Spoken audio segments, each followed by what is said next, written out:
right? Yeah. Not just going through the motions, but like waking up excited about the why. Yeah, totally. And you've been checking out Real Talk with Lady T to figure that out. It's a good one. I thought so too. Lady T really lays out like a practical way to connect your everyday choices to what really matters. Definitely. And I love that practical approach because it's so easy to get lost in those big questions about the meaning of life. Right. But this episode felt different. Yeah, I know what you mean. It felt way more active. Totally. So walk me through it. What were some of those self-reflection questions Lady T talked about? So one that really got me thinking was, what activities make you completely lose track of time? Interesting. She's saying those aren't just hobbies or whatever. Right. They actually hold clues to your core values. Oh, that's fascinating.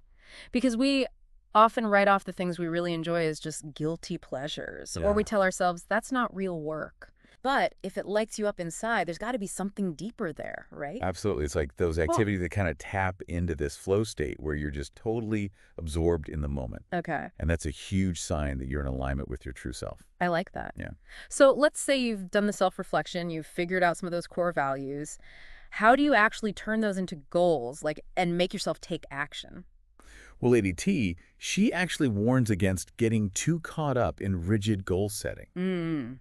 Instead, she uses this great analogy: signposts. Signposts.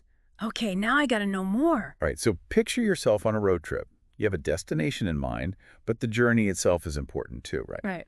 Signposts are like those markers you see along the way, just kind of guiding you in the right direction. Right.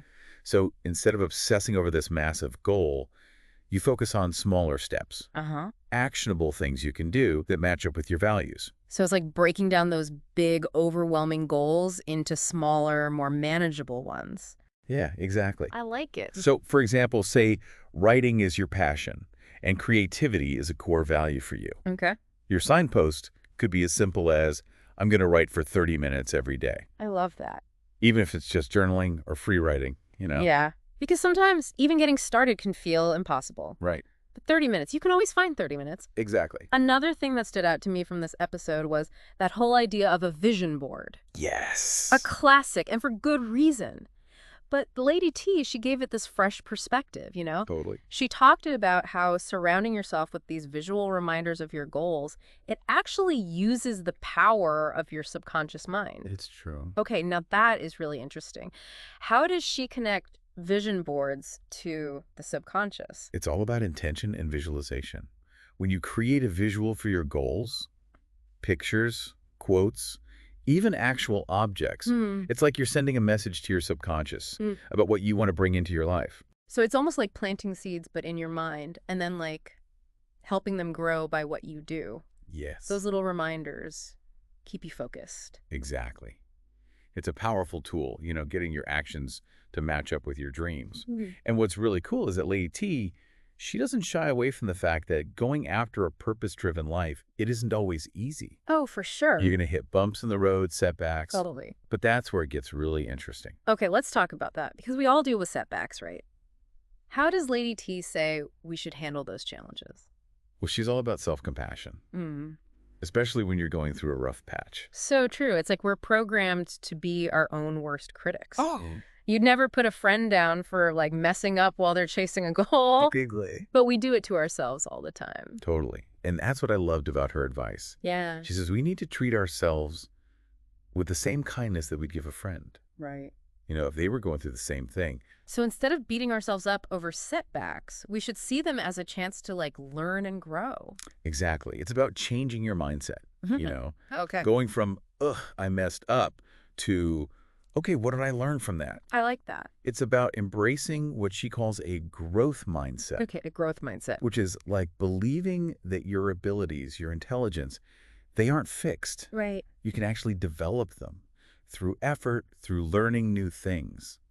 That's such a powerful way to look at it. Instead of seeing challenges as these roadblocks to your purpose, you can see them as detours. Yes. That might lead to something even better. Exactly. And, that kind of ties into another important thing she talks about, being flexible. Oh, yeah. You can plan all you want. Tell me about it. I'm a total planner. Right. And I've learned the hard way that clinging too tightly to a plan, it can really backfire. Exactly.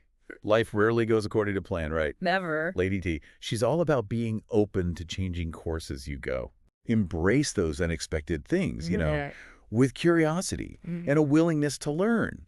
Because remember, this journey to a life with purpose, it's not always a straight line. No, for sure not. It's more like a winding road Oh, with okay. cool views and surprise adventures along the way. I love that because sometimes those detours, they lead to the most incredible things. Totally. Like you might uncover a passion, a talent you never knew you had. Absolutely. It's Yeah. about trusting the journey. Yeah, And remembering you're not just along for the ride, you're in the driver's seat. right. You have the power to choose your direction, make changes if you need to, Yes. and create a life that actually fits with who you are and what you want.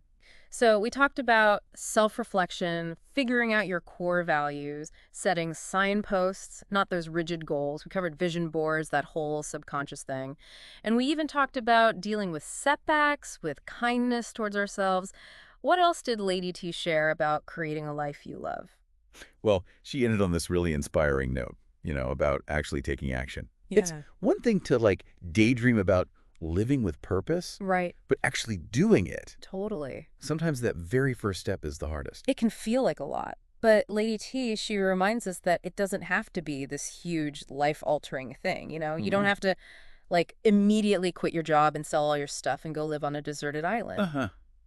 Unless that's your dream. Exactly. Unless that's it. Right. Yeah. But you're right. It's Yeah. about those small steps done consistently. Yes, exactly. And those steps, they have to match up with what you value, what lights you up inside. Okay, I like that. Hmm. So what might a small step, like a micro adjustment, as she called them, what might that look like? Okay, so let's say photography is your thing, but you've been in a rut. The worst. Right. So a micro adjustment could be like telling yourself, I'm going to take 5 photos a day no matter what. Mm, It's not about taking the most amazing pictures ever. right. It's just about connecting with your passion every single day, Yeah. even in a small way. Love it. Yeah. Because those little actions, you do them over and over, and they totally can lead to big changes. 100%. It's like that saying, a journey of 1,000 miles starts with a single step. There you go. That's it. It's all about building momentum. Yeah. Every small step gives you a little more motivation, which makes you want to take the next one and the next one. Exactly. And eventually those tiny changes, they add up to big, big transformations in your life. It's like all those tiny streams, they all flow together and they become this powerful river. Yes, a perfect analogy. And, speaking of journeys, Lady T left everyone with a really thought-provoking question. Oh, yeah. What was that? She said, "What's one thing you can do this week that would make your future self proud?" Ooh, I like that. That's a good one. It makes you think. It does. Because you're not just living for today, you're shaping your future, leaving something behind. Exactly. So, like Lady T would say, let's get to it.